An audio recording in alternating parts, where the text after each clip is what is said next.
Hey, welcome to another episode of the Black Outers podcast. I'm your host, Rod, joined as always by my co-host, Karen. and we are live on a Sunday, ready to do some podcasting. Find us everywhere that you get podcasts. The official weapon of the show is The folding chair. an unofficial sport, Bullet ball. a bullet ball extreme.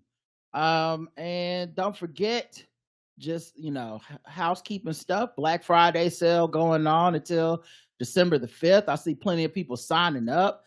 Turned out that we are paying it forward because we had a listener that hooked up Miss Barnes with a free membership, but Miss Barnes had already bought the Black Friday sale. So she said, if it's okay, pass it on to another person. So I love to see it. Okay, cooperative economics. Okay, it's also Kwanzaa season. Don't forget. So some lucky person out there, I'll see what I could do. Is going to end up getting a free, year of subscription. And if you feel like doing that, if you want to do that at the Black Friday sale price, let a brother know. Hit me up. Email me. Donate button is back on the site. You love to see it. I can't believe it was gone so long. I just thought I stopped caring about signing up. But no, it was my fault. And then, of course, the holiday cards. Email us. I'm still getting emails with people's mailing address. Put it in the right format, please. Please. I just want to copy and paste it and put it right on the sheet. Yes, but, y'all know how it is. Your name, your address, your state, and your zip code. So, yeah, still getting those. The cards are here. I'm just waiting on the stickers to get here before I start mailing stuff. So I'm excited about that. And I think that's about it for housekeeping stuff. All the feedback ways to get in contact with the show and leave us, feedback so that we can talk to you and talk about what you want to talk about. All right, let's go ahead and get into the banner segment. See how to try to go through it fast.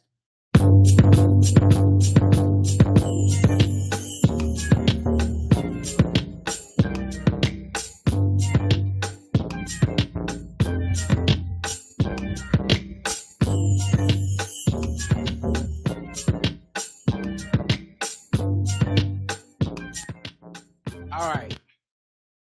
Let's get into the banner segment. I think this time you go and then I'll go because, if not, I won't get a chance because, you like to do 30 minutes on how to clean the kitchen and stuff.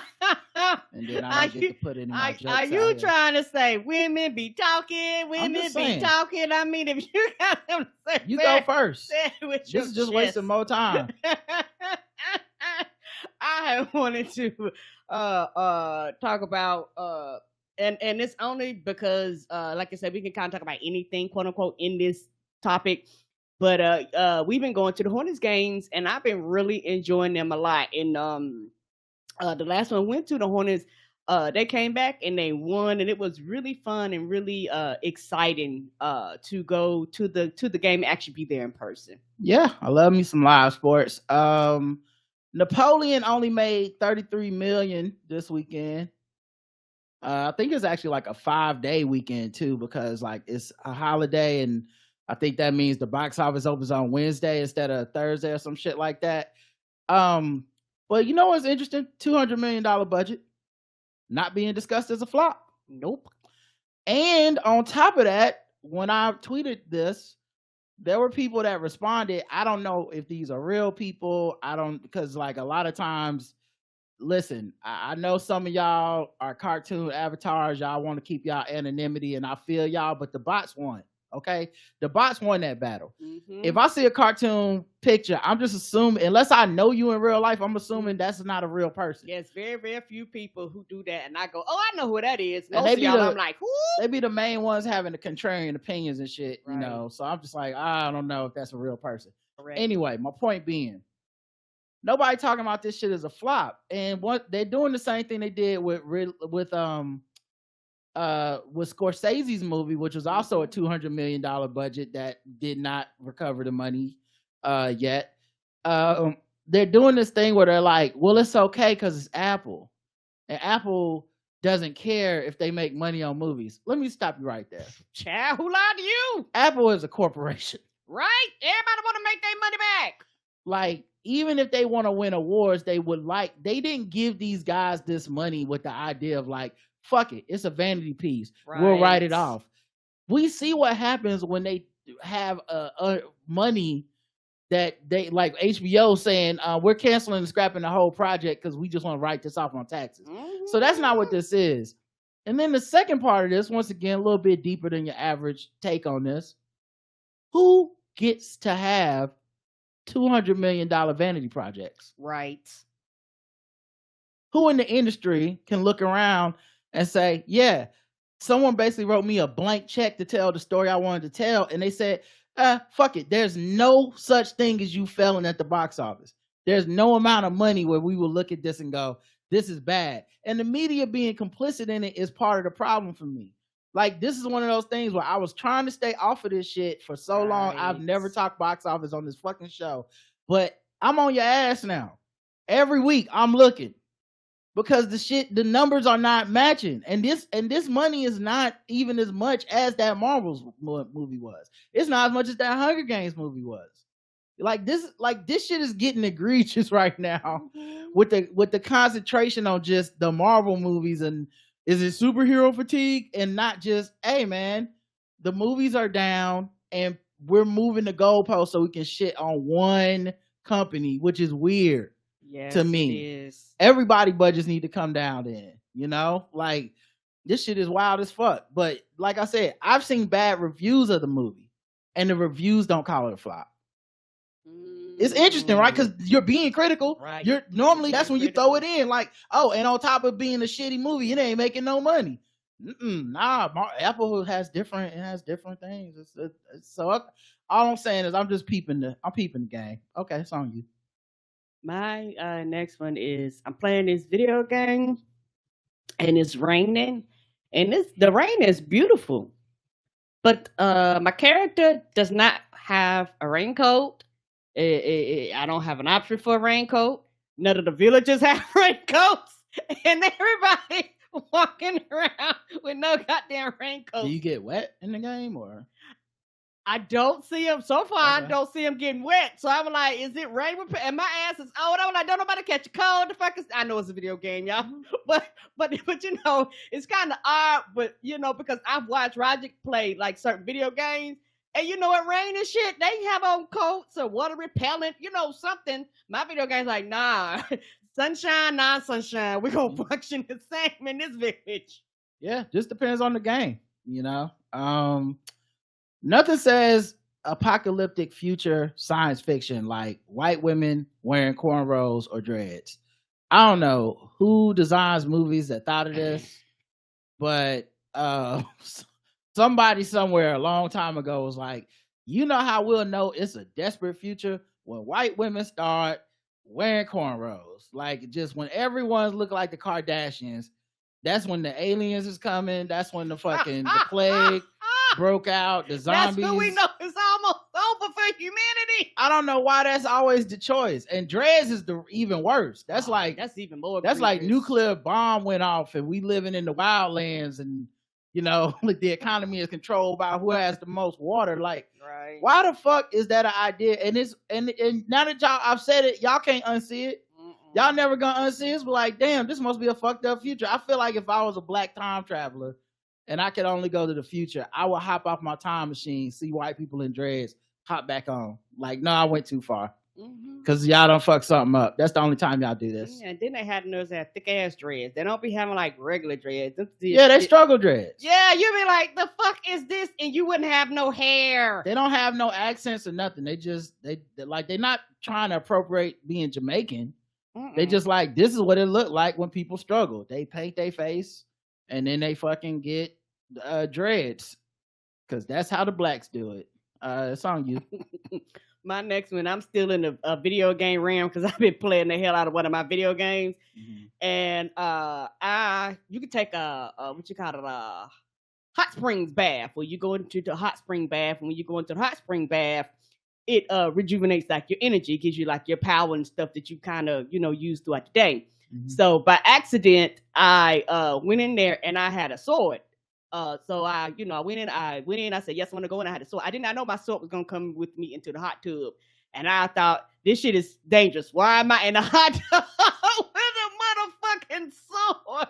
I'm like, what is wrong with this video game? What's the name of this game? The name of the game is Coral Island. Are you using the sword for anything? You fight things or something? Yes, I fight stuff in the mines, and stuff like that. And as you fight stuff in the mines, your sword glows and it, powers up, and you can, do all types of things with it, which is fine. But I did not know that I could carry it in the hot tub. And periodically, people are in the hot tub. I was like, "What are you gonna make me a murderer or something? What is happening here?" Like it just tripped me out. And I know, it's not a big thing, but as somebody who plays video games, and I know a lot of the games I play are not set in nobody's reality, but it's just hilarious to me. All right, my turn. Kids are never gonna believe that McDonald's used to have a dollar menu. I seen the prices the other day, and I mean it's really a shame. Like they used to have a commercial for dollar millionaires, or was it dollar millionaires? And like it was, the whole joke was like, hey man, if you got like $5, you can feel rich rolling up on McDonald's. You can get like 3-4 things, and now like I saw something the other day. I think I just wanted like a fillet of fish sandwich or something, or chicken nuggets so I could try that mambo sauce.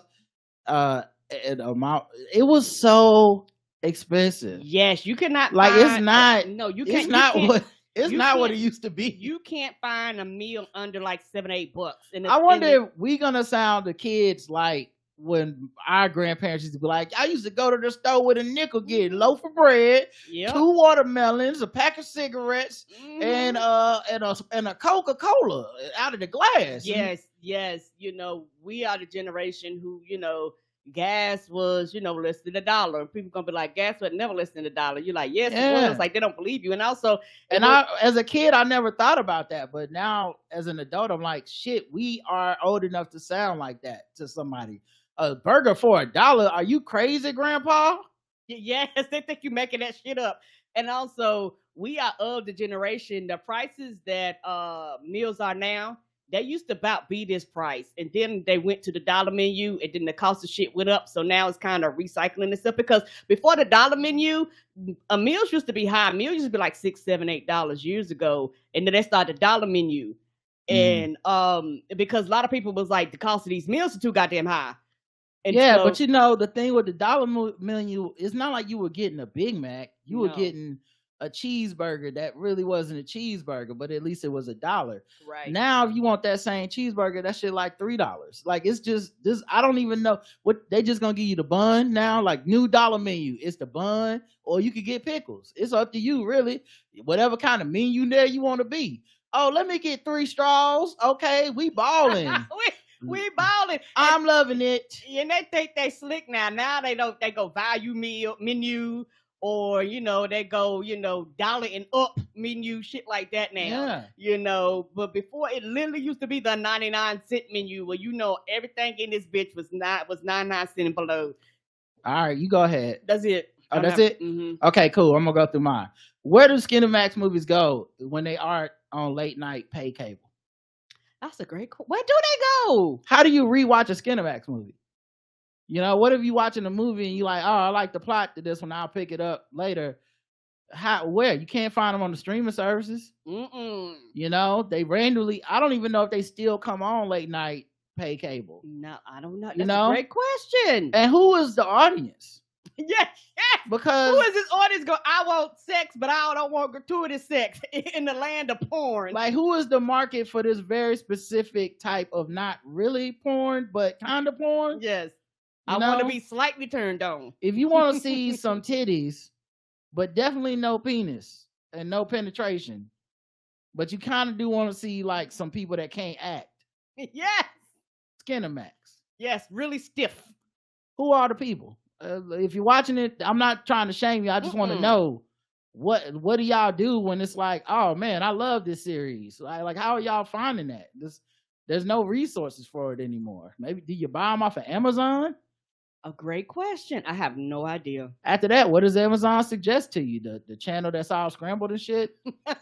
Can you buy that porn too? Just to scramble like every 15 seconds you see half a nipple? You know what it suggests you? Romance novels with the dude on the front with the shirt ripped off and are holding the rose between his teeth. Speaking of getting old, I know I'm getting old because when I watch action movies and it happened in somebody's house or business, I be thinking, who gonna clean all this shit up? And yes, I noticed there was a scene in the Marvels where they had a fight in the house, and I was like, get the fuck out of here. Get the fuck out of here. No. Ain't nobody's homeowner insurance gonna cover that. You can't be a superhero. I'm sorry, but if this kind of shit can happen in our house, hang up the tights, shorty. I'm sorry. People don't need saving this bad. Them people just gonna have to die. Take that shit outside. I watched the Matt Rife special today. Because I had heard about it, but I'm a need to see for myself type of person. You know, I have this theory about stand-up now. I feel like stand-up is becoming like Will Ferrell movies, where everyone agrees Will Ferrell is funny. Mm-hmm. Everyone agrees that Will Ferrell makes funny movies. Yes. None of us has the same list. And I'm not talking about order. I'm talking about everybody got something on their list that another person that like Will Ferrell will be like, why the fuck you like that one? Agreed. You know, it's like, oh yeah, man, I love Will Ferrell. The other guys, Step Brothers, Talladega Nights, and then someone's like, Talladega Nights? Nah, that's the boring one. You like, what? Yeah, wait, that was good to me. They were like, I like Elf. I like what was it? Old School. You know, the one who did the concert. They're like, those are the ones I like. The one he taught the kids about playing soccer, and you're just like, yeah, no one likes the same ones. And I feel like stand-ups like that. I watch a lot of stand-up. There are people that will tell me they love stand-up too. They watch stand-up as well. But I feel like when you like one, it's a dicey proposition. Motherfuckers do not be liking the same shit. And a lot of that's because stand-up, I guess successfully or unsuccessfully, depending on how you feel about it, became extremely polarizing and political over the last few years. Yes. I think I chalk it up to two things. One, the internet blogger egomaniac that doesn't really understand what stand-up is, but runs to the internet to take it out of context and be like, we should pile on this guy. Right. Oh my God. Those people, they get on my nerves. Bane of my existence. You just don't fucking get it. And don't act like you love stand-up. Fuck you. You're a liar. Yeah. Because if you did, you'd understand there is a sacredness to working shit out on stage, that you don't run and snitch to people. You're like, okay, that might be a joke that they cut. That might be a joke that's just not ready. You know, that kind of shit. Yeah, and that's why comedians, particularly with that particular group of people, comedians are like, oh, y'all, fuck y'all. Well, that's the second people I'm going to blame, Karen. Comedians. Because the other way you could have nipped this in the bud is by not trying to fucking fight these people and just being like, y'all don't even come to the club. Okay, you don't like me on Twitter. Right, you're not going to buy a ticket. I'm not selling the tickets on Twitter. I'm not like the people that like me on Twitter normally will not support me off of that. That's how most comics will tell you. It don't matter what their follower count is. When it's a different muscle to come out the house, sit in front of somebody, and try to be entertained for an hour and a half. Yes, people ain't doing that shit as often. No, they not. Clubs not overpacked like they was, right? So I feel like because shit got so polarized with stand-up, we are now at this point where like people don't like the comedian before they can even fucking like know what this joke is. Yes. You know, they come pre-angry, pre-mad. They like, I'm not gonna like it kind of no matter what they say. And it's almost like it's a complete turnoff where they're not even open up to the comedy at all. And Matt Rife is interesting because the internet brought him to prominence off of the algorithm and using social media to show like he was doing crowd work, which many people say you do crowd work so you don't burn your bit, so you can still have a good special. Right. But, you know, people love it. It goes viral. Why not do it? I'm not anti that. I think it's actually kind of dope and kind of fun to see people do that shit. But that being said, doesn't necessarily mean you have a great like joke writing, setup, punchline Nope. skill set. No, it does not. And sometimes, depending on the comedian and the level, some of them do that because their stuff isn't strong either. So it just varies. So I was like, let me check this dude out, because I have never really watched this crowd work thing. I saw one crowd work video he did. I thought it was just okay, but the thing that I noticed, and this is just, my hypervigilance, what I picked up on, the fucking caption to it was all this like, and this is how comedy should be done. Notice how he did this and he did that. And I'm like, okay, calm down, internet person. Y'all know how y'all get. Did you? Are you gonna actually go see him, or you saw this on TikTok and it's a good 30-second TikTok, but you don't actually fuck with comedy like that? So I don't know if you're funny or not. These are the same people told me Chris Rock was never funny. Chris Rock, all that money, all them specials, but no one ever. We just somehow kept giving them specials, and nobody fucking thinks the guy's funny at all. So like, you have to be careful with the social media, because it's a lot of like, hot takes that don't really hold up under any level of scrutiny. Right. So anyway, I wanted to go check his special out. I watched it, and honest to God, man, I feel like you have to want to fuck him to find him that funny. Because I watched it and I was just like, this is not that funny. And he said he's been doing stand-up for like 13 years and just getting nowhere with it until the TikTok shit took off or whatever, which sounds like it's true. And like I've always said about TikTok, I'm wary of the app TikTok because everybody on there looks hot. Yes. And if everybody looks hot, each other. I know nobody wants to admit it, but if everybody on the app looks hot, basically, or has to look hot, feels pressured to look hot, yes, the app ain't really selling you just thoughts. It's selling you image, THOT thoughts. Yes. It's a lot of like dudes with ripped abs telling me some philosophy that they probably didn't come up with. Yeah, educating me about COVID and some shit. Yes. Yeah, and I feel like and women with jiggling titties and shit being like, listen, guys, the electoral college works like this, and you're like, all right, Professor Double D's, I understand, I appreciate you. I learned something. I'm here for the titties. I'm not hating. But the point being, it just feels like something's amiss with the app because it's so visual. Right. So of course, a dude that people think is handsome or looks good, like Matt Rife, which I've seen the people going, I don't think he looks good, and I don't see what they talking about. Okay, well, the New York Times wrote a piece called like "Rise of the Hot Comedians" based off this motherfucker.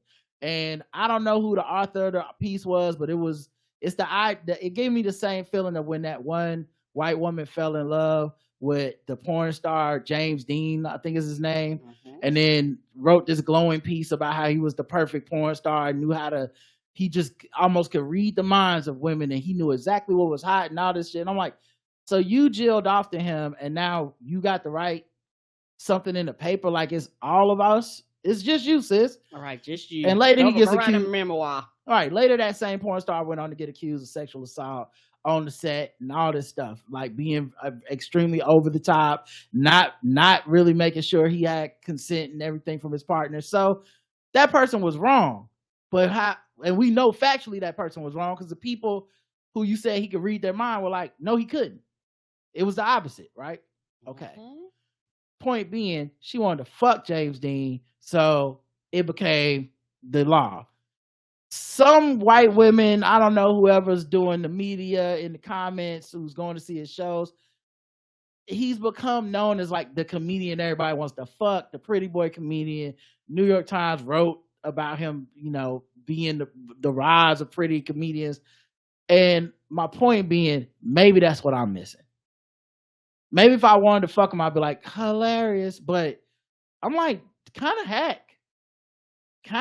Like, I won't burn his bits in case y'all want to see it yourselves. And don't take my word for it. Go watch the shit yourselves, But man, I was not feeling it like at all. And I tried to be fair and give him a chance, but goddamn, bro.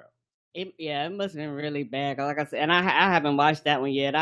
I watch some comedy specials. I don't watch as many as I used to because now it's to the point where it's almost like an oversaturation sometimes for like the specials. And sometimes it's hard to keep up and sometimes it actually works. That's a huge part of it, Karen, because I was thinking about this with Matt Rife. Is it's not fair, and I guess I like what we have now more than I like what we had then, which probably to a lot of people is like, how can you like that? But I actually do think it's better that more comedians' voices get heard, Right. or at least get put on platforms where they can be viewed, simply because the old system was not working either. Right. Like people will talk about the new system not working, and maybe it's not, but the old system wasn't perfect either. Where you had a lot of gatekeepers, and the only way to get on was to be on either like a late night TV set, or you would get like the HBO special. And that's the only way people even heard of you. Yeah, and that meant you were vetted, but it also was an extremely high bar to qualify for. But at that time, they were still picking winners and losers in the industries, but they were picking less people in general. Yes. And a lot of times, those voices were not any. It was just white dudes, black dudes, basically, for the most part. Yeah. You just weren't seeing a lot of breakthroughs that weren't that. Leading to people to say shit like, only men are funny and shit like that. Right, which is really fucking ridiculous. So like, I don't believe in that gatekeeping shit, but what we have now is also wildly varying in quality. Yeah, because it depends, because sometimes you can get a person that's been around for a while, and you watch their shit, you go, oh, this is not good. And then you get somebody who you never heard of, you be like, that shit is hilarious. Why am I just fucking hearing about you? Because why am I hearing about Matt Rife right now? It's because of his TikToks. So it wasn't someone at Netflix saw his stand-up and said, give him some we need to get this guy no, they see his cachet of his name, give them the special, and they're like, even if people show up to hate it, even if it's not good, we're coveting the attention. The attention economy is what we're working on in the Netflix. We're not worried about we're not putting this in a box office, so we're not worried about the profit margin. It's literally like, this guy gets people to watch things, give them a show. There's no offense personally to Matt Rife. I've seen them do this with Country Wayne. I've seen them do this with 85 South, where it's like, okay, it's not exactly stand up, but y'all have garnered an audience, and we just want to find a way to migrate your audience over here. Which is smart on their part. Yeah, but it also is a wildly varying experience, because if you tune in for stand up, and here is a person that is known for lip sync like Sarah Cooper, or they're known for 30-second roasting the crowd videos. Yeah, you're like, what the fuck is this? Can they sustain that interest and that level of quality for an hour and 5 minutes? It's harder to do, And I thought the thing that I thought was interesting is he didn't do any crowd work in his special to like prove something to somebody. And I was like, oh, you fucked up. You should have did it. This way you should have did it. Because what you would have had here is, I'm the perfect viewer for this shit. I tuned in to go, what's the big deal about Matt Rife? Give me your fastball. Make me be like, God damn, man, this dude funny as shit. So he been doing this crowd work shit. I gotta go see him and watch him work the crowd. Like, nah, you want to give me the shit that people don't share.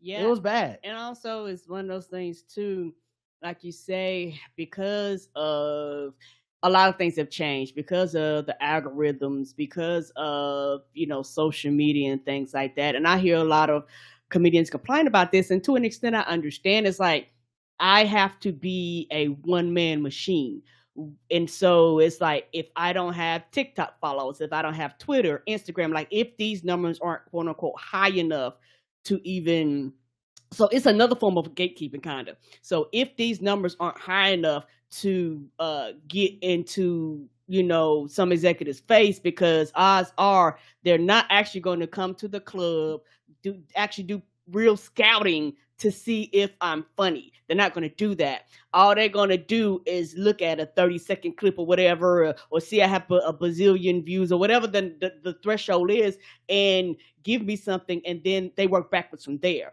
Versus somebody that's like, hey, I've been grinding, I've been doing my job, and they finally get a breakthrough. They're fucking ready. Like they're like, oh, this is my fucking special. I'm not bullshitting. Like they have sharpened that. Yeah, that knife. We got Earthquake out of this, Netflix like signing everybody's stuff too. So I definitely feel you on that. The other thing with Matt Rife, he has this weird black scent thing, and I'm not even sure to call it a black scent. That might be sounding too harsh, but I think what it is, and this is just social media. Black people are overrepresented on social media, and so people start writing articles explaining stuff as internet speech, and it's just black slang.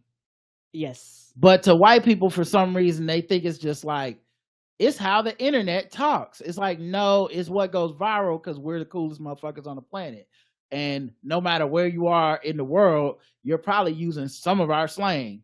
And it's not necessarily being reciprocated, if you know what I'm saying. Mm-hmm. And so what I noticed about it, and if you watch the thing, the black scent becomes more pronounced at the end when he starts doing anger stuff. Like when he starts doing this angry material, because by the end of it, he kind of goes full like, I'm a white man of privilege and fuck y'all for saying anything about me, you know. So it kind of devolves into, you know, the area of comedy I think is right now my least favorite. The why can't I just be offensive and an asshole? Why y'all so mad about that, you know? And so I don't like that shit. So I noticed that when he started getting angry near the end, it was super black talk, you know, or internet speak or whatever. And one of the jokes, for him to supposedly be like cool with black people, which I've only heard on the internet, I don't know his life like that. For him to be cool with black people, one of his jokes did say some shit like, I'm in here with 12 black dudes because ain't nobody gonna fuck with 12 black dudes or something like that. And I'm like, okay, here we go with the stereotype, you know. So I don't know, man. It just I didn't think the special was that good, but it made me think about some just deeper stuff with comedy. Meanwhile, Shane Gillis, who, you know, I've mostly heard about from the fact he didn't get SNL, but I watched his stand-up special. I actually thought it was really fucking funny and smart, and like not as like I think part of things, you need to be hyper aware of who you are to people when they look at you. And I thought he did a good job of that. But once again, stand-up is like Will Ferrell movies. I feel like I've said this same thing about how I like his stand-up, and immediate either skepticism or some sort of like, well, I don't like him because I don't know, I just been told not to like him, so I don't know, man. The only person I talked to about stand-up that watches a lot of it and had seen this special and liked it was JL Chauvin. Oh yeah, JL. You know, because JL, me and him are kind of like-minded on comedy in that I'm just calling balls and strikes. I'm not really like, once you get on that stage, if I'm watching, I'm taking the personal shit aside. If I can't, I won't watch you. Agree. You know, if I just don't fuck with you as a person and I just can't possibly, I don't even want to pretend that I could be laughing. I'll stop watching. And I've done that before. Yeah, but there's a lot of people who I find offensive who make comedy that is offensive comedy that I think is very funny. Agreed. You know, like I feel like that has lost something, or maybe there's people that they virtue signal around comedy, so they're not talking about it the same way I am. But to me, it's like, I don't need to like Corey Holcomb to be like, God damn, that set was hilarious. Right. Fucked up and hilarious. Patrice O'Neal. Yes. Fucked up but hilarious. A lot of people took the wrong lessons, I think, from his work, but still fucked up but hilarious. Yeah, yes. And with Patrice O'Neal, I remember this years ago. I was watching one of his specials, and he was talking about a black woman and her going and like taking charge of the situation. And the whole joke was how black women are very dogmatic and shit like that. And I'm probably butchering the joke, but you know, it was kind of, he was hitting a lot of stereotypes that people say about black women. Yeah. And the thing is, I was fucking rolling. And I guess, and I could say that's fucked up, but that's funny. And I personally think, for me, because the way I consume comedy, I don't think there's nothing that you can't joke about. But a lot of people in their world, when it comes to comedy, they have their own personal rules, and they extend those personal rules to everybody else. Like everybody else supposed to follow your own personal rules that you have for yourself. And that's not true when it comes to comedy. These are your personal rules. These are not the comedian's rules. These is not comedy's rules. These are your personal rules or hang-ups or whatever, or quirks or whatever it is. And you go out into the world, and then you get angry when people start poking and talking about the things that you quote unquote consider where you can't do this. But also, I do agree that the audience determines what's funny too. So if there are things that the audience rejects overall, that's fine. But then there's some things that just individual people have problems with, and then they just want to sweep that all across comedy. Yeah, I mean, I get when the comedy is offensive and you don't want to hear that shit. Right. You know, like that makes more sense to me. But I think people like, and it's just divisive, and because a lot of these comics fed into it, it's a lot of like, they kind of cancel me. I'm the most dangerous comic in America. You know, there's a lot of that. A lot of what can I say type of shit. And so the comedians are also exacerbating this environment, man, where this ecosystem of like critic versus comedian is taking over, and the last thing people is on anyone's mind is laughing at some comedy. You know, even when they like a comedian, that's what, like I said, first time I saw Matt Rife was someone using him as an example of how all the other comedians aren't good. You know, it's when people said they like Marlon Wayne's last special, but only so they could shit on Chris Rock. Like something's wrong with the way people are consuming this shit, and it's not really about the art. All right, a couple more things. PlayStation started their Black Friday deals last Friday. So I got an email on Black Friday that said, last chance for Black Friday deals. Y'all the ones that's early. I'm not late. It's Black Friday today. So you can't be like, you fucked up. If you got 72 hours left. Like, oh, y'all should be making it another week. Yeah, and some of them are extended past that, and child, they late, child. The second people kick out the pumpkin pie start Black Friday sales. Well, that's what I'm saying. They started theirs like last week.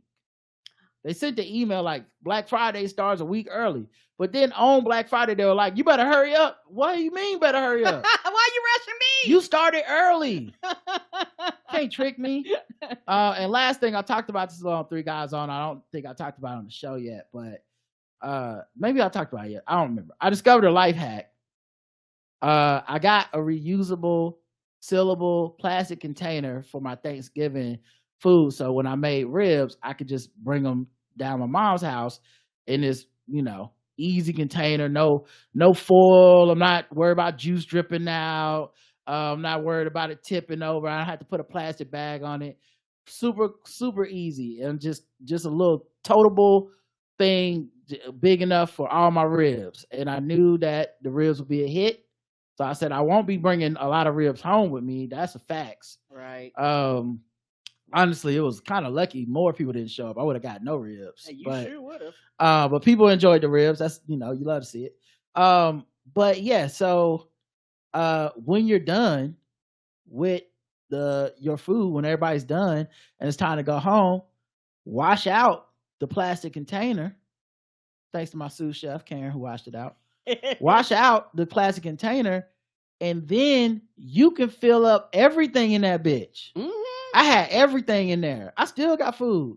Macaroni and cheese and stuffing and the 2 ribs. Okay, I took care of me too. And everything, and it was so easy. I didn't have to stack plates on each other. About nothing. Dessert plate. Your car ain't smell like greens for a week. Yeah, no juice is spilling out. Man, listen, each one teach one. I'm passing it on to y'all. All right, that's been the banter. It still went kind of long, but y'all will be all right.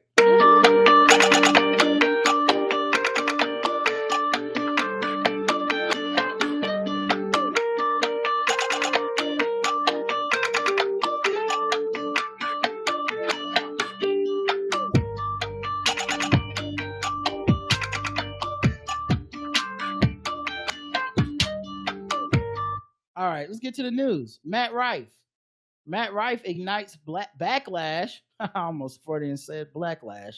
Backlash over domestic violence joke in Netflix special and mock apology that links to website for special needs helmets. So at the beginning of his special, he tells a joke about a woman having a black eye, and his friend being like, why does she work up front in the restaurant where people can see her black eye? She should have to work in the kitchen or something, just because people don't want to see that at the restaurant. And then he makes a joke of like, yeah, but if she could cook, she wouldn't have that black eye, which, like I said, y'all can check the delivery out yourselves. It's just more, in addition to being like fucked up, it's just not clever or funny, which I'm okay with fucked up. Surprise me. Just be funny. Yes. Make me be like, oh, damn. That's fucked up and funny. Yeah, like make me anyway. But people got upset with that joke because that's what people do on the internet. Yes. And this is streaming. This is your special. To me, this ain't the same as getting mad at the comedy where they left from the comedy club and start telling people I don't like these jokes. Because like, once again, you could be working something out. Yep. What you put on a special, yes, you put that for us to see. Yes, and it goes back to some of the things I said before. A special used to mean something. Like we were talking about Earthquake. When Earthquake did his special, he was like, this is a motherfucking special. Y'all gonna get these goddamn jokes. Yeah, but I've seen, like, we saw Earthquake in person, and he's making jokes that he wouldn't make in that special, is my point. Right. Because you can see he's working out the best way to say it, the funny. He's gonna do them again tomorrow, a different way. Mm-hmm. Once you record the special, that's it. That's the jokes. Yes, that's your material. So people not liking that joke to me is different than them not liking some shit they recorded in a club or some shit. But yeah, so people were saying that they didn't like. He also made a joke about special needs people and stuff. So people got offended, and so he put on, and I think he planned this out, whether there were a lot of people offended or not, because it's just good promotion. But he put on Instagram stories. If you ever been offended by a joke I've told, here's the link to an official apology. Tap to solve your issue, and then the link takes you to buying special needs people helmets. So, I mean, that to me, that's funnier than the special. That's funnier than the special. That's not good. Yeah. All right. Megan Thee Stallion, she's in the news. She said she's not a freak anymore. She told fans she's done with sex for a while. If that's what she wants to do, she grown. It's her body, her choice. Mm-hmm. But I do wonder how much of that is influenced by the way people talked about her. Yes. Because people talked about her real nasty during the Tory Lanez stuff about she fucked other rappers than just Tory Lanez, because they still want her to be a respectable whore, quote unquote. Like, you can rap about being a freak, you can rap about fucking people, you can rap about feeling like you the one in charge of who you fuck, but we still kind of want you to have a boyfriend you're committed to, that you're with, a husband, some kids. It's kind of like how, while Beyonce finds empowerment in the sexual liberation of like having a partner and all that stuff like that, there's like a part of that that's still respectable to a lot of people. So they're like, yeah, that's fine. If you want to be a married woman that enjoys having a lot of sex with your husband, that's dope. That's fine. But if you want to be like actually fucking dudes that you're not necessarily romantically entangled with, shout out to Jada, you're a piece of shit whore, Yeah. I feel like that's what people were saying about her. And her boyfriend, Party, they broke up. She rapped about how he cheated on her in one of her songs, and then his response was just some really dumb, misogynistic like rap response that was just stupid. And it's just interesting because I wonder how much, because we know Megan be on the internet reading shit. Mm-hmm. I wonder how much that affected her to make her feel like, let me come out and say I'm not gonna have sex with people anymore, so maybe they'll leave me alone, or so, that's more respectable. That's not gonna happen. So, you could have made this choice without involving us, type of thing. If you feel like telling us, that's fine, but people are still gonna have these opinions no matter what you do, no matter what you say.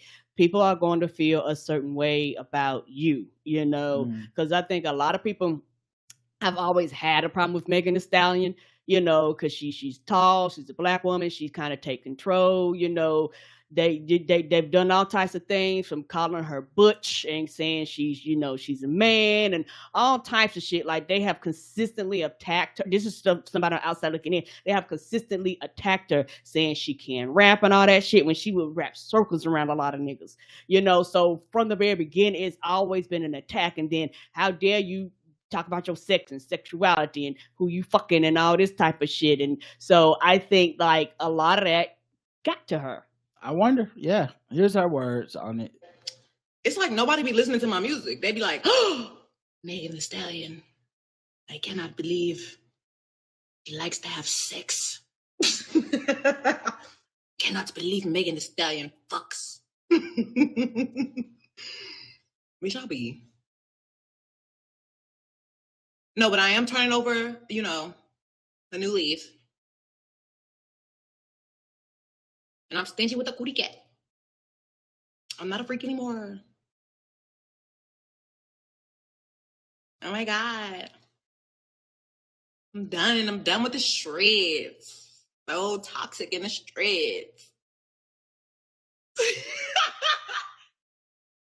Tired of the shreds.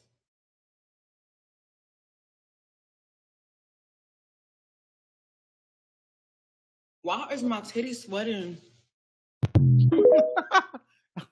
Honestly, I think that all the time.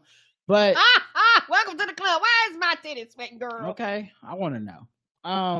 But some people think it might be linked, like I said, to her ex, who made a song called like "The Person." His name is Party. His full name is Partison Fontaine. What? You all right over there? Yes, sorry. I didn't realize it was making all that noise. No, it's okay. Amid insinuations that Fontaine 40 was unfaithful, she rapped out she caught a former lover in the act with another person. Man, I miss your parents. Way too anxious. I always cancel my plans. Pulled up, caught him cheating, getting his dick sucked in the same spot I'm sleeping. Lord, give me a break. I don't know how much more of this shit I could take, she rapped. So Fontaine Party responded with the release "The Person," 2 E's, because he's clever. He accused Megan of sleeping with her close friend and music producer Lil Ju made the beat. Elsewhere on the track, Fontaine says he was going to propose and said Megan had an ugly soul, and vented that he was beefing with niggas you was fucking, alluded to the public clash between him and Tory Lanez. So yeah, I wonder if that's the thing that got to her. I hope not, but how could it not? But you never know, and it's a generational thing. Just the fact that she felt like she had to go on TikTok, she had to. Oh yeah, tell everybody. Yeah, I in my mind, I was like, oh, that's a generational thing, because if you are kind of the age where you kind of been off more, you've been on, you're like, none of y'all niggas fucking business. I'm just gonna stop fucking. Nobody gives a fuck. Yeah, because like the thing that's interesting to me is not whether she continues to try to, fuck dudes or not. It's not my life. I don't care. Is the fact that she felt pressure to come out and try to change that narrative. Correct. It's kind of interesting, especially when your music and just the way you've been living doesn't center around that. So you can only hope that it's a genuine change that comes from within, and not just people won't stop, dragging her online and shit. Because I've seen the comments people have about her, and it's while they're not comments from people I know, but the comments I've seen are ugly as fuck. Mm-hmm. A 3-year cruise officially got canceled after they failed to buy a ship, and passengers must wait months for refunds. What? How you go off a cruise? You ain't got no boat, nigga. Right? Was the boat on layaway? That's what I'm about to say. Like, was they building the boat? Was it the Ark? Was no one how is this possible? Right. Well, Normally you go on the cruise. We already got the boat. Wait, I put something on it. That's what y'all was doing every Friday. Put a little something on it. That boat gonna be mine by the time this cruise get here. This is the plot to like Good Burger 2 or something. The embattled Life at Sea cruise faced a significant hurdle in October 2023 when it announced that it still hadn't secured a ship yet. Just like me saying I'll give you a ride to the airport and then being like, I ain't found a car yet, but don't worry, we gonna get there. You hadn't secured a ship yet, nigga. However, they assured passengers they were still on track to have a boat shortly. Come on, man. What, y'all go out to the boat yacht? The fuck is this? The boat yacht. Y'all goddamn bid on cars and shit. The boat lot. Yard. Yeah. I'm at the boat lot. You know how you do the car lot? Yeah. Go around. Oh, okay, yeah. Yeah, that's I call them the boat lots. Yeah, that's good too. Yeah, you go out there. You The talk to the boat dude. He be like, you know, he trying to upsell you and shit. Mm-hmm. Be like, this one has, less mileage on it. This one, the anchor's real good. The fuck is this? First of all, what the fuck was that boat gonna look like if you got it? Because I'm not clean them bitches. Anybody selling a boat, like anybody that's selling a boat that you're about to use for a cruise that's like a few days away, it can't be right. It can't be right. People don't make good decisions under that kind of pressure. Y'all like, oh, it only got 3 holes in it. It's a 3-year cruise. I mean, how much we really gonna be using it anyway? Y'all better duct tape them holes. It's a 3-year cruise, so I mean, come on, man, don't even worry about it. So they had to cancel the cruise altogether after being unsuccessful getting a vessel. This has created a wave of unexpected hardship for those who have sold their cars, their homes, and possessions in anticipation of being on the water starting on November 30th. That is 4 days away. So you were going to spend 3 years on a boat. Oh, I've seen articles about this where people were like, older people were doing it because they're like, it's cheaper than just getting a house and paying the mortgage. I'm going to just go cruise the world for 3 years. What a cool experience. And 4 days out, they're like, oh, shit. So you talking about lawsuits, all types of lawsuits. They also said your refunds will take months because you need that money right away. Now, I'm not seeing how much the cruise cost in this. Oh, my God. I just seen how much it cost everybody. No.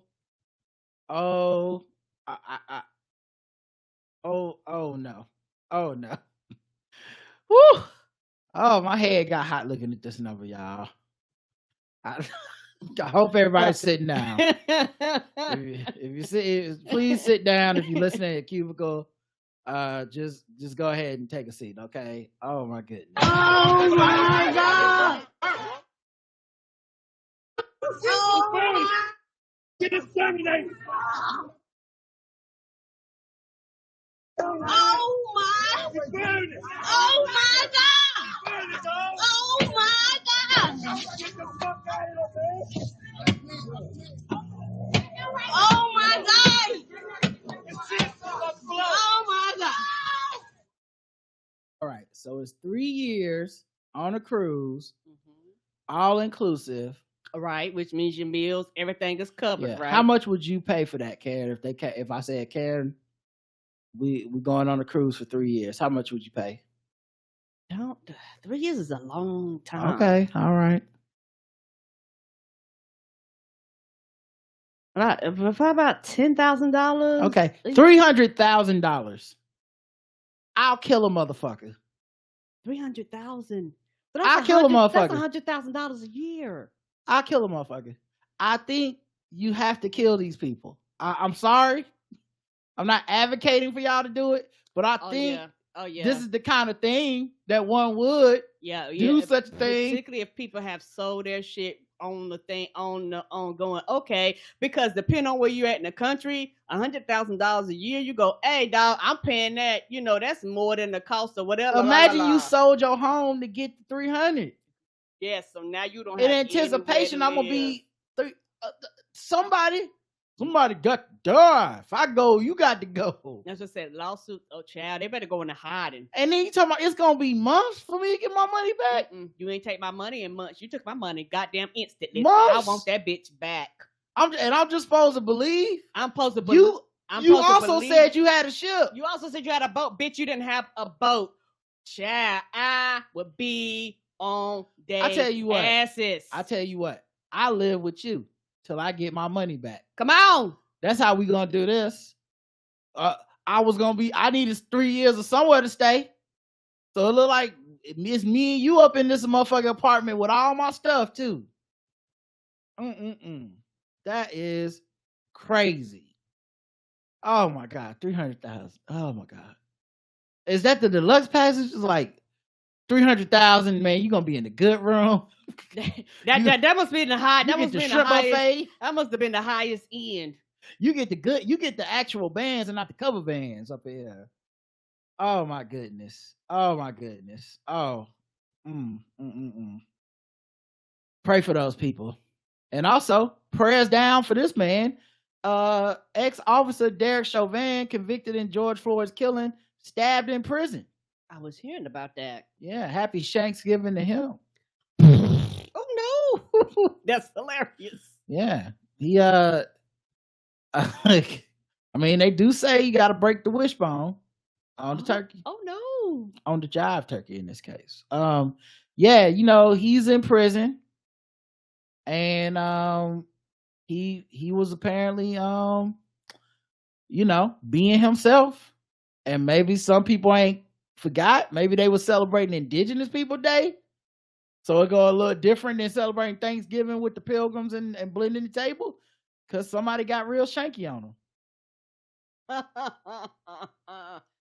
Well, I'm going to tell you one thing. Every time I went to Thanksgiving, ain't nobody said nothing about no pilgrims. I know. But I'm just saying, white people say it all the time. I do have the video of him getting shanked. Hold on. Boy, but his daddy shouldn't have looked at her like that, so, Because I don't like how you looked at me. Why you gotta look at me like that? Sandra, I apologize. I'm looking at you. Like that. Like what? Oh, look, you're doing it. I'll look over here. Bitch, you don't know how to talk to people. Why you gotta be looking at me, white man? I'm not looking at anyone. If someone could... I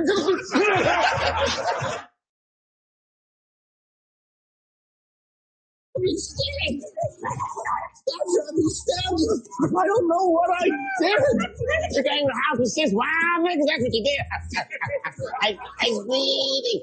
Hey, guys, what's going on? I think I'm about to say, we supposed to see that? no. It was just an audio clip. No problem. I mean, it was a joke. I didn't actually. That's actually not him getting stabbed, Karen.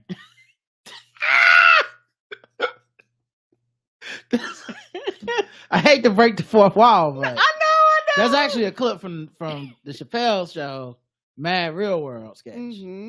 So that none of that was real. The only thing was real was he did get stabbed. He did. He got stabbed this year. Larry Nassar got stabbed this year. Boy, prisoners send some commissary to these folks because they doing it. They have had enough of their shit. Shout out to the community within jails that said, some of y'all worse than the others. Let's see what else is happening. Let's keep it back to cruising, Karen. Okay. A Texas woman received a lifetime ban from a Carnival cruise line after CBD gummies were found in her bag. Not weed. CBD. Then it was just make you sleep. Yes. They might have been having a hard time. Like, well, I'm gonna take these just to rest. Melinda Van Heusen, a 42-year-old nurse practitioner and chiropractor residing in Dallas, Texas, had intended to commemorate her 21st wedding anniversary and her son's senior year in high school aboard Carnival Horizon Cruise in August, but her plans took an unexpected turn. She encountered a situation at the Port of Miami security checkpoint. She was halted by agents when x-rays revealed nail clippers in her suitcase. During the search, they discovered CBD gummies, prompting them to take further action. She explained that the gummies were to help her sleep. Yes, because it actually doesn't have weed in it. Yep. She was separated from her family, taken to an isolated area where she underwent questioning by security personnel and the police. The fuck? Do they not know what CBD is? Van Veldusen said she waited for 2 hours before receiving the news she would not be permitted to embark on the cruise. She received a letter from Carnival officially notifying her of a ban from all future cruises. Right. What? What do you got to do with it? Her lawyer revealed that the initial communication from the company indicated that she would be responsible for the entire cruise fare for her family, amounted to approximately $5,586. However, Carnival later extended an offer to reimburse her cruise fare, $1,600. Everybody's bit because nobody got to go. Right. I want all my motherfucking money back. Yep. We did not go. You didn't provide any services. The fuck am I paying for? Yep. Wild times, Karen. We living in evil times. Slim Thug apologizes after claiming Cassie wasn't a victim. Oh, well, you know what I was thinking.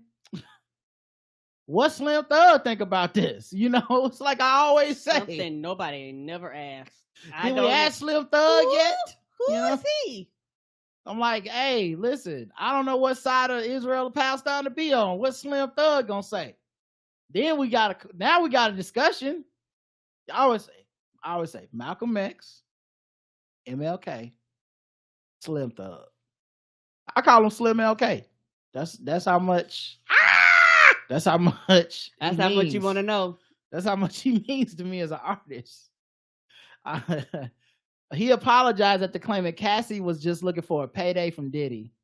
The Houston rapper came under fire for implying the singer wasn't actually a victim. Instead, he expressed that she was looking for financial gain. They're coming back and getting Bill Cosby and coming back and get Puff. I don't believe in that. You could have said nothing. When shit go down, you speak on it right there. It should be null and void. Let the people know immediately. There should be a time limit. You dumbass. That's why everybody's coming out, because it's the last few days. People are stupid. And you better hope nothing is from your past, because now when people get loud like this, people start coming out about shit on them. What happened was you were fucking with a billionaire with all this bread, all this time, and then you went and followed your heart to fucking them with the trainer. Now it's struggle time, the love wearing off, and now you're trying to come up with ways you could get paid. Now I'm healed and I can talk about it. That's in quotes. You participated, you did that, so stand on it. Then he doubled down with another video, not budging on the stance. He said she got her bag, so everything good. But I'm just saying that it didn't sound like no abuser victim to me. Sound like I needed that bag and she got it. Everything good now. She fixed. Everybody happy now, right? Of course, people disagreed. Yeah. So he came back and apologized, apparently. He put up a video apologizing. Now, there's another person in the video, and I don't know if I haven't even watched the video yet, but I don't know if other people feel this way. Oh, wait, no, I'm sorry. This is a picture of him. Okay, it's a picture of him on this video. Never mind, forget what I was going to say. All right, let's listen to it. That was my personal opinion. You know what I'm saying? Like, I'm sorry, we don't agree on everything. I can still take you to Starbucks and buy you a drink, and we can sit down and chop it up. Like, I don't hate nobody. I don't even hate Cassie. It was just my opinion. I ain't wanted to go worldwide. First of all, I don't even hate Cassie. Why would you hate Cassie? She didn't do shit to you. What? That's so weird. I don't hate anybody. Why wouldn't you? If you're going to hate somebody in that scenario, wouldn't the person that hate be the person that did the abuse? Because keep in mind, he's not saying it didn't happen, really. He's saying you should have said it when it happened. But anyway, what a weird... This sounds like a terrible apology already. Oh, yeah, this is not an apology. do this to ever be on social media, other pages. I just be talking to y'all, my people. Yeah, so. Okay, do you understand how the internet works? You're never just talking to y'all and your people. Every time you hop on, okay, whatever. You know what I'm saying? I just on here every single day. I do this every single day. I just give y'all my opinion. That's it. I don't make nothing. I'm just speaking from, my seeing life and seeing what happens in life. You know what I'm saying? End of the day, but if I said something wrong, say correct me. Say something, tell me. I'm here. I'm not running from nobody. You know what I'm saying? But I don't agree with a lot of people on a lot of shit. But at the end of the day, we don't gotta agree on everything to have a conversation. This statement made zero sense. What he said, I'm like, this sounds like a rambling statement to me, and it sounds like you want to get it out there just to say you said something, but you're not really addressing the things at hand, because this is not an apology. He act like what they're saying is just a difference of opinion, and everybody got the right to their own opinion. And the thing is, people told you were wrong, and you ain't want to hear that. So what you're saying is not a true statement. Or am I going crazy? No, but I keep thinking, not just because people are homophobic, but mostly because people are homophobic. If they found out these same celebrities were doing this to men, I wonder if they would have all this y'all knew what y'all was doing. Because then the assumption is that men do not want men to sleep with them unless they are explicitly gay. That is the assumption. Right. But they can't even imagine a world where a woman's like, I don't want to do drugs with you. You're beating me. You're having people have sex with me that aren't you. You sexually assaulted me. It's like they can't even imagine a world where those things are flagrant to do. It's like, you a woman. If you don't want that to happen to you, don't date Puff Daddy. It's not he shouldn't have done that. It's always why didn't you do something to keep this from happening to you? Correct. Because a lot of times, like in a lot of situations, nobody wants to hold the abuser accountable because it's easier to go after the victim. The victim is a lot easier target. And the thing is, Puff Daddy's still a mover and shaker in this industry. So of course, right. a lot of these men that are coming out, right, they're not going to say anything because, they might see him, might meet him, might have deals going on. Like, you just never know what's happening behind the scenes. So I understand, but you know what you also could have said? Nothing. Like, if you're not the devil, why you being his advocate in this case? Because like I said, you didn't say he was innocent. You imply it's just a money grab, but money grab, she should have just said this on time. That's some wild shit to me, the logic there. Which means a lot of people did not pay attention to why all these cases are popping up at the last minute. People just going, well, you do know this is like the last week or two. This is why these cases, because these cases ain't coming up out the blue, y'all. Like, don't be stupid. Macy's is phasing out Sean John, which I did not know Sean John was still with us. I'm be real with y'all. Me either. I'll be real with y'all. They probably the only people still selling it. I did not know Sean John was still in the league. But apparently it's been holding tough. I don't know if I've seen nobody with Sean John on since the 2000s. The jerseys in the Raptors somewhere. Yeah, damn. But yeah, okay, all right. So Macy's is they canceling Sean John. So I guess that's a thing that's happening. I don't have a lot to add to that. Let's speak of more terrible men in hip hop. What I grew up on. Uncle Luke reveals he just learned what the fuck grooming means and denies working with underage people. So apparently Gloria Velez, who is video, I guess you know her mostly as a video vixen. Back in the day, early in the day when they would have the like rap video, and you always have like a hot, typically non-black, quote unquote black mixed with something ambiguous. and big, yeah, like just, but non-black though. Like, you know what I mean? Like definitely a choice to be like, not a black woman in a way that you can just visually see, but you know, they'd like to say exotic. That's right? another Yeah, good word. foreigns is that they call them. She was one of the earliest ones of those, and so she was on Twitter tweeting about grooming. She shared a photo of her. Let me show y'all. And in some places in the world they actually have laws. We don't have those laws here in our country, but other places they're like, you can't do this. Stop it. This is her high school photo. She says, "I look like a baby." And then she says, "If you don't think grooming is happening in this business, you're sadly mistaken. It started in 1994 with Luke and a few others in this business. I was in high school." So, you know, there is no law in America directly about grooming. Right. It's mostly a European thing that has taken on like an internet, like it's more of an internet shame on you thing that people do rather than an actual like enforceable, this is illegal to do. Right. It's like in America, no one gives a fuck because we're such a just, it's the law, you know, like property. So it's like, you can start telling a girl at 14 you love her, long as you don't have sex till she at the age of consent, that's fine. Right. We don't got nothing on the books for that shit. Right. And it's purposely designed like that. So he put, I just learned what the fuck grooming mean. I don't even know what the fuck grooming mean. Grooming? The fuck is grooming?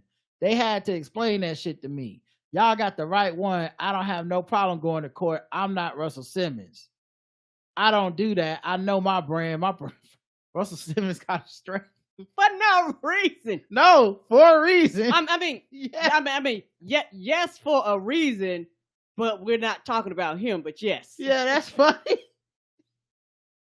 He just inadvertently was like, oh, he definitely did his shit, though. Anyway, I go to court because I ain't scared. I ain't never scared. I don't do that. I know my brand. My brand is Luke. Hey, we want some pussy. Face down, ass up. That's what make niggas like me so horny. The problem is when you know your brand and you know what you're singing about, you subject yourself to being that kind of trap faster. So what you have to do is really not be about what those songs is about talking about, because you can get yourself jammed up. I video everything. Well, that is true. I watched several Uncle Luke videos back in the day. Everybody who signs releases. I do shows. Ain't no underage people be doing no show with me. I fire girls. You get caught. I have chaperones for the girls. One head dancer is always one head dancer. And she put everybody in check. This is not a traveling whorehouse. So if you're gonna mess around with these other artists, you're gonna get sent home, sweetheart. You get fired. So I guess that's his take on the situation, Karen. Okay. I guess we'll see. We will see. Now, in all fairness, he ain't getting none of them lawsuits filed against him last week. So I guess he passed the statute of limitations. Mm-hmm. It is interesting what he's saying, and I do wonder if that's true, because I think one of the things about Luke that's interesting, as much as I think he said some pretty weird conservative political shit over the last few years that I thought was kind of whack.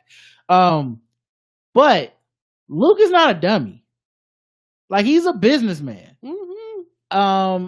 And I wouldn't be surprised if that dude is 100% like, I understood I needed to be way far above the law in order to make music that seemed to be under the law. Yeah. You know, it's like, you know, they want a Supreme Court free speech case, which was a huge thing. Yeah, like, I think just because they were making that kind of music, people just want to assume they're stupid. But I don't know, man. I would not be surprised if he was like, that's not, I couldn't have that around me, because everyone expected me to have shit like that around me.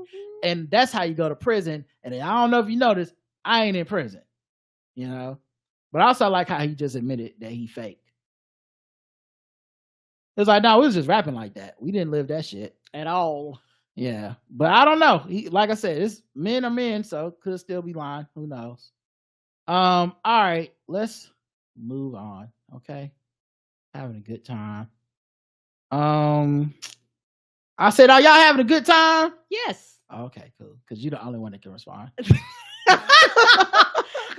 thought you was moving on. My bad. I didn't realize it would need audience participation. Some of these are jokes. Woo! Yeah, let's go.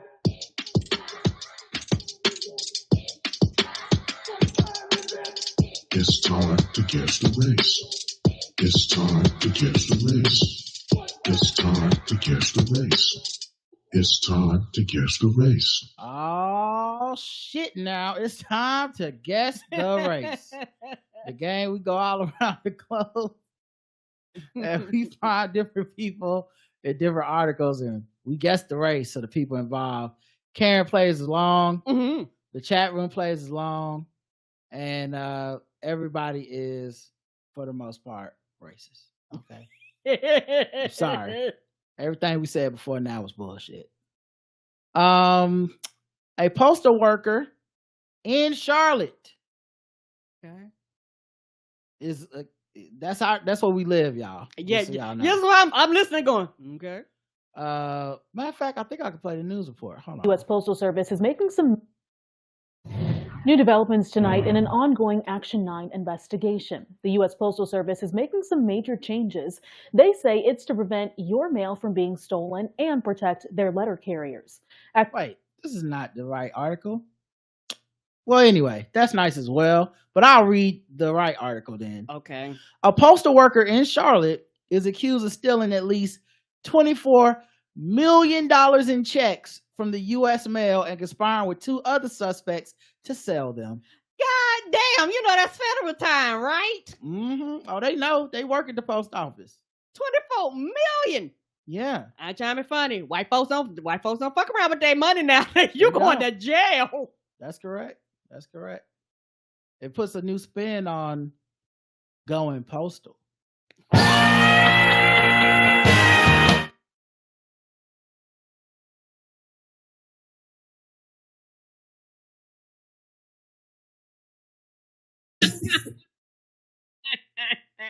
the hell is wrong with you? I'm high. 29-year-old.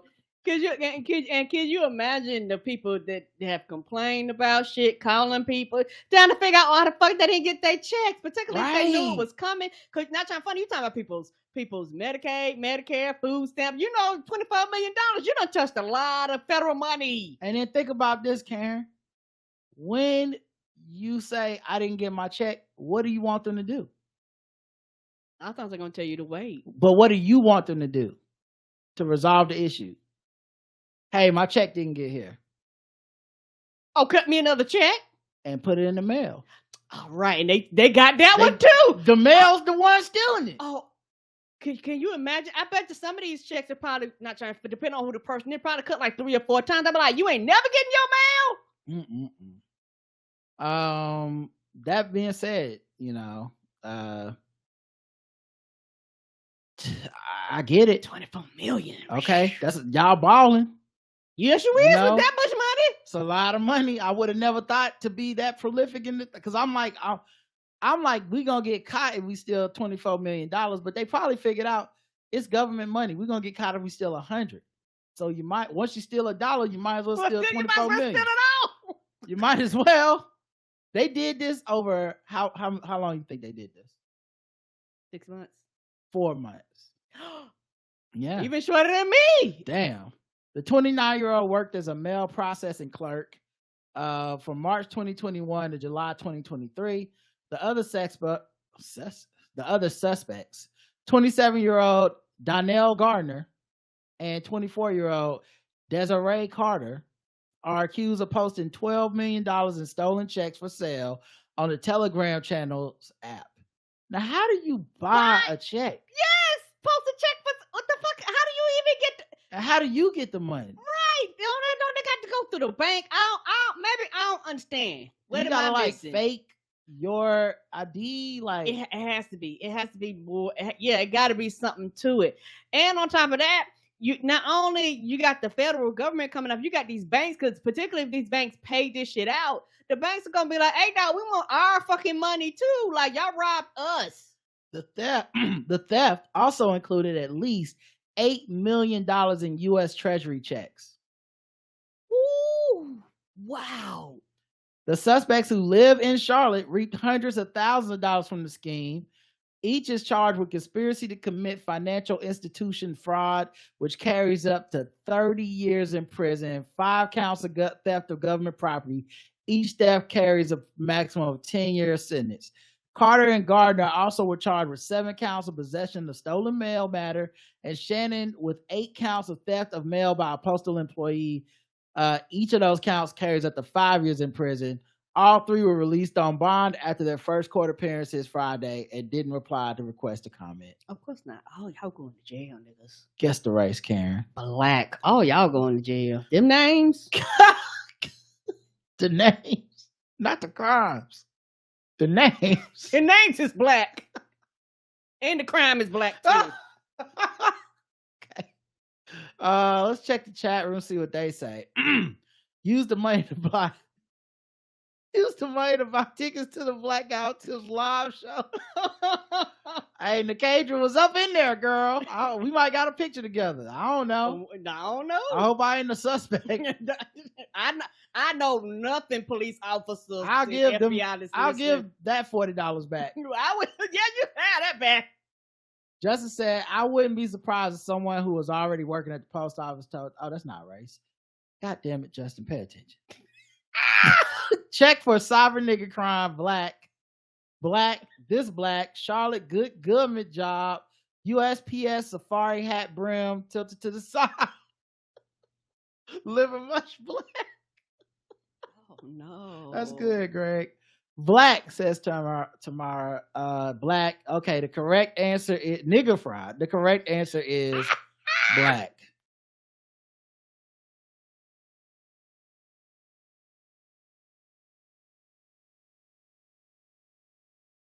No one missed that one at all. Now they didn't put her picture in the article, which leans towards it being white, but we got kind of a woke newspaper, so that's actually her here. So yeah, she black.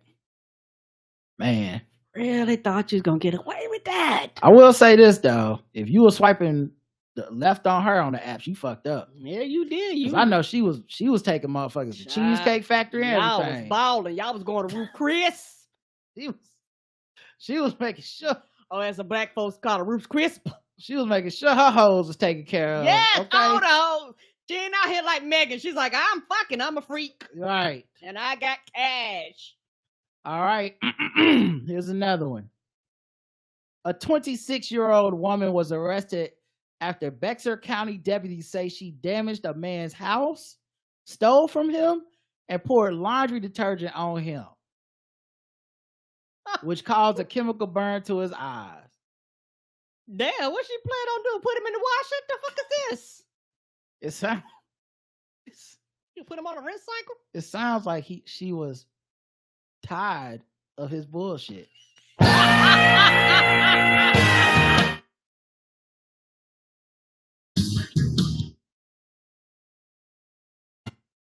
She wanted to be all free and clear him.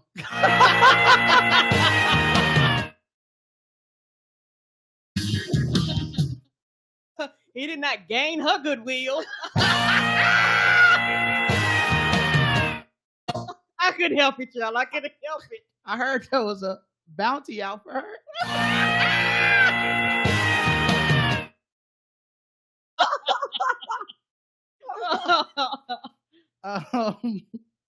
So she was charged with robbery in the incident, and that happened on Tuesday. The man, 61. 61? What?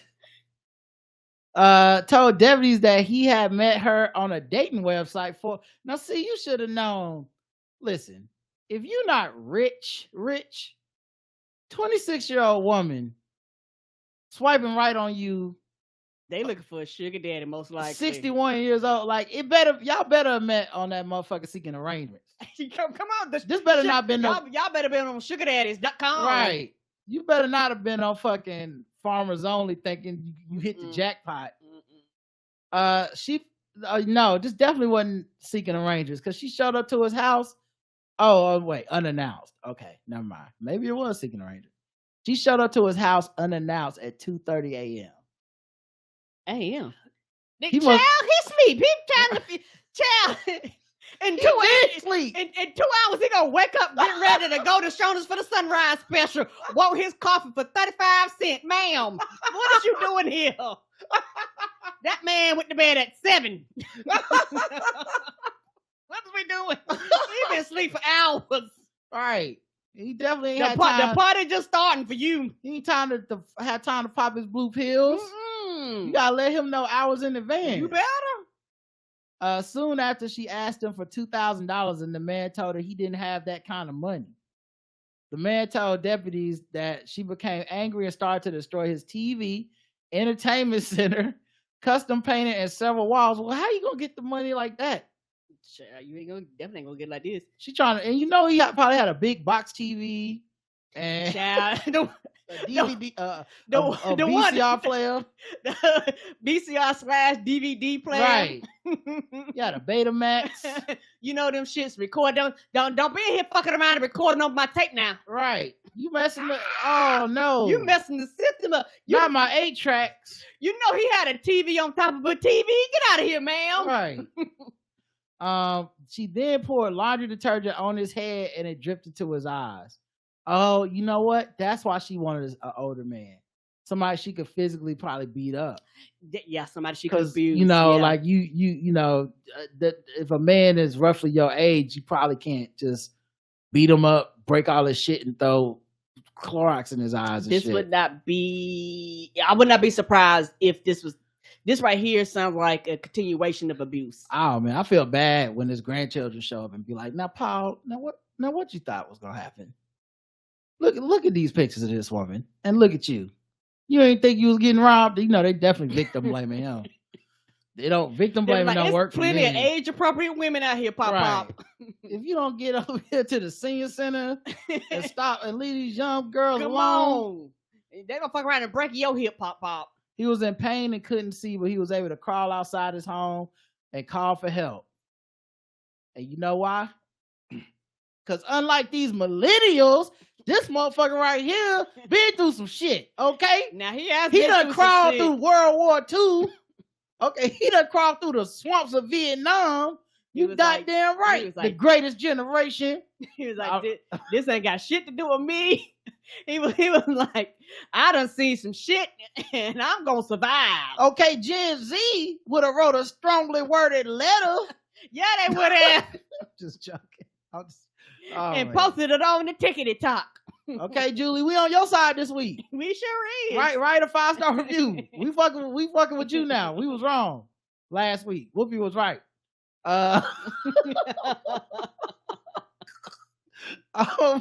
He was taken to the hospital for chemical burns to his eyes. He also had cuts on his leg from crawling. The affidavit says Medina fled and the man's passport ID, Apple phone, surveillance camera, and Dyson hairdryer were missing from his home. Well, goddamn. Mm-hmm. Not only that, you breaking it in around elder abuse and theft. Right. She stole the surveillance camera like, nigga, the footage in the cloud. What? I mean, that didn't help nothing. Are you gonna sell it? I mean, you stole the ring. Okay, if I got an app, I can see you taking the You know ring. what's gonna be on the app? You still in the ring. you still in the camera on that app. You getting the screwdriver, taking it off the wall. That's the fuck I'm gonna see. She was charged Tuesday afternoon, taken into custody. She's facing a new charge of continuous violence against family. She had an active warrant for driving while intoxicated, so they got her for some old crimes. Ooh. They was like, "While you're here, right? 10 punches free. Guess the race." Did you have a name? Oh yeah, her name is Kaylee Renee Medina. Kaylee Renee Medina.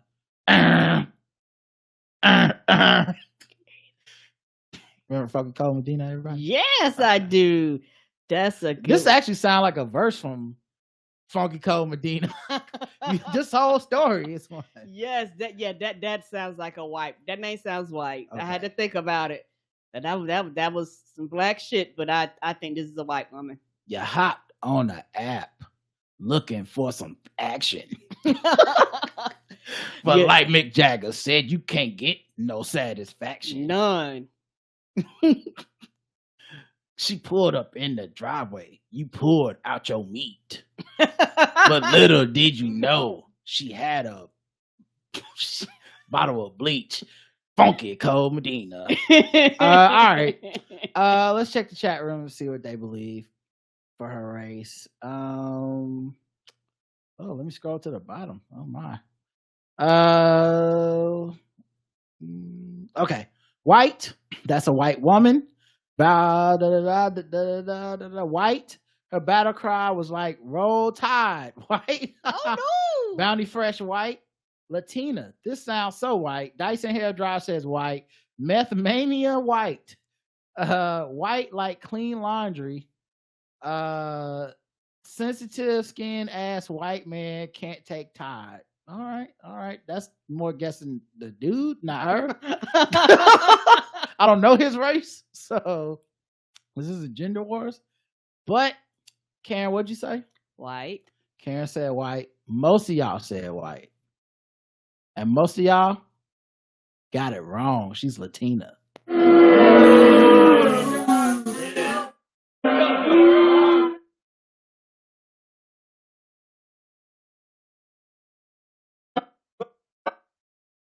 That's right, Karen. She was a funky cold Latina. Somebody got it right. I'm about to play. Can I get my joke off? Damn, let Rod cook. My bad. Somebody guessed Latina. I think only one person guessed Latina, maybe two. But y'all get the golf clap.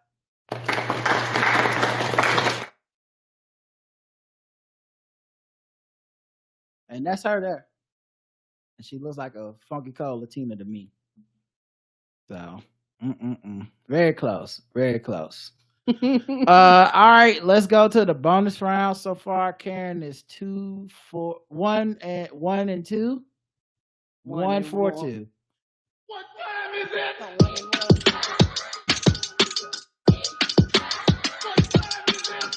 It's time to guess the race. It's time to guess the race. It's time to guess the race. It's time to guess the race. All right. Teenage grocery bagger started working at Kroger. Okay. And processing lots of returns. Okay. In 2 weeks, $1 million was missing. God, it's a grocery store. This is not Walmart. How many turkeys was people returning and stuff and the shit? What? Well, you know, At the grocery store. Gen Z just think they should be making $1 million in 2 weeks. Still working 4 hours a day, Karen. Okay? Child. If you want to have children, you're going to have to do something, so I applaud his initiative. Did him and a UPS lady link up? The fuck is this? Well, listen, maybe that's who she was dating. I don't know. So the teenager was hired to work as a bagger. So already he moved from bagging to register to returns. Okay, acknowledge the hustle. Acknowledge the hustle. My man said, "Okay, I'm not an entry level scammer. Okay, you put me on bags. What I'm gonna do? Pocket some gum? No, I'm here for the millions, the M's, baby." Trey Brown, 19. Had only started working at the popular supermarket when cops alleged he began stealing goods. The teenager from Atlanta, Georgia, was accused of pocketing $980,000 by returning non-existent items, making more than 40 fake transactions in the space of 2 weeks. First of all, 40 times $1 million divided by 40 ain't enough. The numbers ain't right because how much per transaction was one of the transactions just 979? Like, how did you do this much? And whoever this is, they're young and they don't know how accounting works. Because somebody gonna be like, damn, this store outpaces everybody for returns. What is happening at this store? And it's gonna cost me to look. This is the reason they closing down stores, saying that it's a shoplifting epidemic. It's coming from the calls coming from inside the house. This is not the self checkout ain't doing this. Yeah, he's self checking out all right. He then allegedly used the money to buy clothes, guns, and cars. Oh, my 3 faves. He's showing up in that brand new Mercedes Benz or some shit or whatever the fly car is, and they were like, "Nigga, you make $10.50 an hour. How the fuck can you afford this car?" Right. He pulled up in a Ferrari. Right. They was like, yeah, you make $15 an hour. I don't understand this. How you pull up in a Kroger apron and in a Ferrari? You hopped out. Watch my shit real quick. I gotta go in here, bag up these groceries. Right. He popped out and them spinning 24s. They were like, "Sir." Right. Maybach music. All right, let me go on up in here. Oh, he get off his shift. Have a good one. What the fuck is this? That's the Batman mobile? What you getting into tonight, man? I don't know, man. I might watch the game on TV.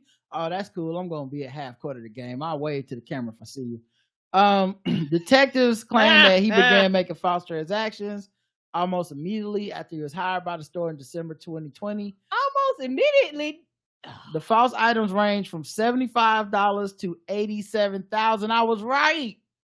Right, because you was like that. You was like, don't. That's if you do per transaction. You was like, some of these have to be humongous, huge. Right, and on top of that, you talking about the fucking grocery store, right? Who at the grocery store now? And I get groceries as high as shit, right? But most of the time, you know, you hit $1,000, people going, goddamn. Well, Karen, that was during the inflation. The $87,000 transaction was for eggs. Somebody bought 6 dozen eggs. And at that time, I remember was high. Eggs was a lot, so it was. So then the police said at the time it was a free range egg. Yeah. All the chickens was free. Them cage free eggs, man. Watch, you gotta pay attention. Watch out, organic. That's how they get you. Police said at the time they believe Brown started with smaller transactions, but when he got ambitious, he continued. When he got away with it, this person who was stealing decided to go real big. This employee was essentially creating fake items, taking flux capacitor at $87,000 return. They're like, "Sir, we don't even sell that at Publix." Like, what is this? Wow, you returning a ceiling fan? Did you get this from Lowe's? I just it says we made. Can I ask you a question real quick, Trey? I'm looking at your register receipts, and it says we had a $130,000 return of a Horcrux. Can you just what do we even sell that? What is that? What like I don't understand. Like, you know, I understand we have some expenses. You know, the refrigerator broke. Right. You know, that was $20,000. You know, like right. But like, you know, if you ever work register, they do look at your register. So I'm just imagining like when they called him in that office and they was like, we have a $49,000 return on a Pikachu. Is this the literal animal Pikachu, the Pokemon? Because we don't sell anything $49,000 in this store, and definitely not Pikachu. We don't sell any live animals. You do know this is a grocery store. What is the matrix of power, and why the fuck did you ring that up for $50,000 return? I don't get it. And you know what? They're about to fuck up all the returns now, because people wonder why whenever, you know, they do certain transactions, you have to wait 10 minutes for a manager. This is why. Because now they like, nope. Somebody got to go look it over. They was like, somebody got to verify this shit. Now I got to wait 20 minutes for the manager to come out the back. He would take those items, return them to a credit card he had, and just make up the prices for those items. It seemed like this was a rare case where things snuck through the cracks and the person was able to get away with a large amount of money in a short period of time. Did the credit card company like verify? Oh, so he would charge it on the card. It's going to the card like it's a return. Okay. Brown was alleged to have splashed out on clothes, guns, shoes, and 2 vehicles. You were right. Pulling up in the new whip with the new kicks. I'm trying to tell you, because they stupid, young, and dumb. What are they first thing y'all see the movies where they be like, don't be flashy. That's the first thing they tell you. I'm just picturing like a movie that's like a mob movie, but based on this dude's life. And in this scene, when he gets out of the Ferrari and he's got on the fresh white kicks and like whatever Versace down to the floor, but he's still putting on the Kroger's apron on top of it. Mm-hmm. And the song is just like white lines or some shit like that as he's walking in. Oh my God. Iconic scam. But yeah, they said cops said a large sum of the money was returned. He was charged at the time with theft by taking, which lawyers said was likely to be deemed a felony under Georgia law if more than $500 is at stake. Yeah, he returned it back because somebody was on his desk like, somebody was looking like, oh shit, I guess I returned it back. Don't you think, just like they realized a large amount of money left, don't you think they'll see a large amount of money returning? Mm-hmm. The punishment for such a crime is a prison sentence of between 1 to 10 years. All right, Karen, guess the race of what's his name? Trey Brown, 19. Black. Right. I would be shocked if there's the right Trey. Okay, all right, I hear what you're saying. I hear like Trey Gallion. Trey Swindles pulled up to the scene with the ceiling missing, ass nigga black. Goodfellas after the Lufthansa heist. Tall, lanky Negro boy who didn't make the basketball team. So to get that bag, crime it is. You either got a wicked jump shot or you slays crack rock, Jim. Cast iron and skillet blacks. Damn. Joe says all that and still couldn't get into the real milk and honey black. Oh no. Luckily Keith Lee didn't go to this Kroger. Trey was typing in dragons and Lambos as returns. He was also late to work. Not the CP time. Theft by taking isn't taking how theft works. Exactly, Tanisha. The correct answer is everyone said black, and you all got it right.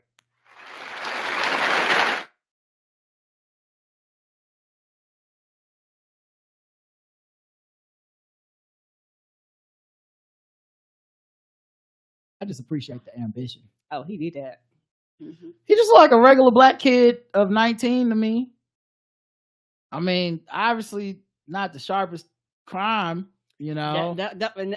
And being 19, I guarantee you don't know how accounting works. You don't know how checking balances work. Like that much money, right. Somebody is going put it like this.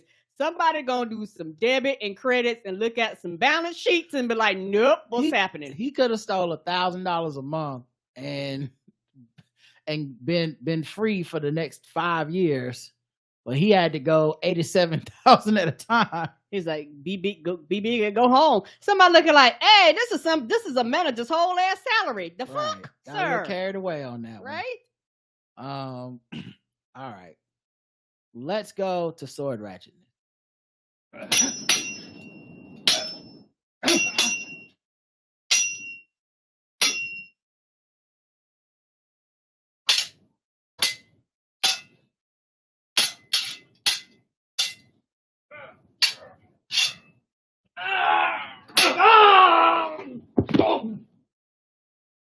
Sword-carrying suspect allegedly exposes genitals at a Nene Mo fitness center.